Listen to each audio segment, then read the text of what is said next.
everyone, my name's Jess. Today I'm going to be teaching you sort of the basics on making a martini at home. Martini is a drink with infinite variations, and however you like to drink it, just rock and roll with that.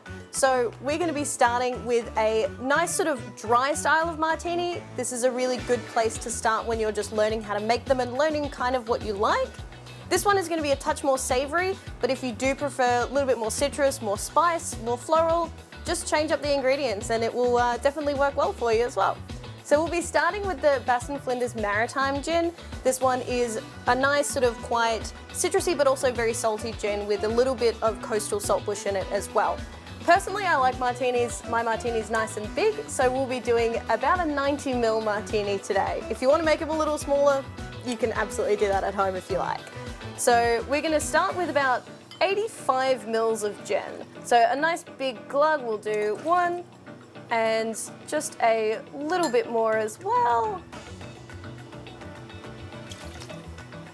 Here we go. Now for as many gins as there are vermouths to match with them. So the key to a good martini is selecting the right style of vermouth.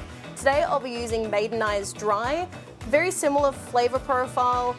You're getting a lot of sort of rich herbaceous notes and a little bit of that savoury touch in there as well.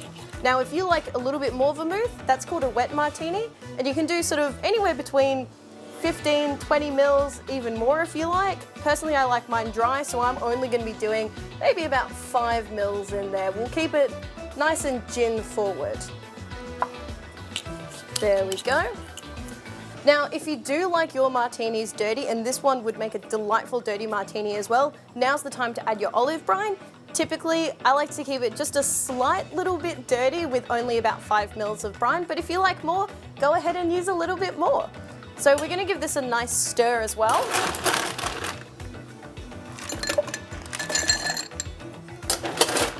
The key to a good martini is to have everything cold. So this glass has already pre-been chilled, but if you would like to use metal instead, just to get that little bit of extra sort of cold factor in there, absolutely recommended as well.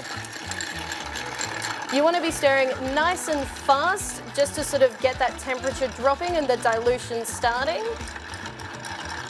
About sort of 10 to 14, 15 seconds generally is a good sort of place to start, but always give it a taste. Perfect. So now we're just going to strain this one out. And now's the time to add your garnish of choice. For this one, I'm going to stick nice classic, use some olives, but I've also got a little bit of lemon here and actually some pickled onions as well. So you really can play around with this. Make it however you like at home, jazz it up, sort of tone it down a little bit, however you like it. Cheers.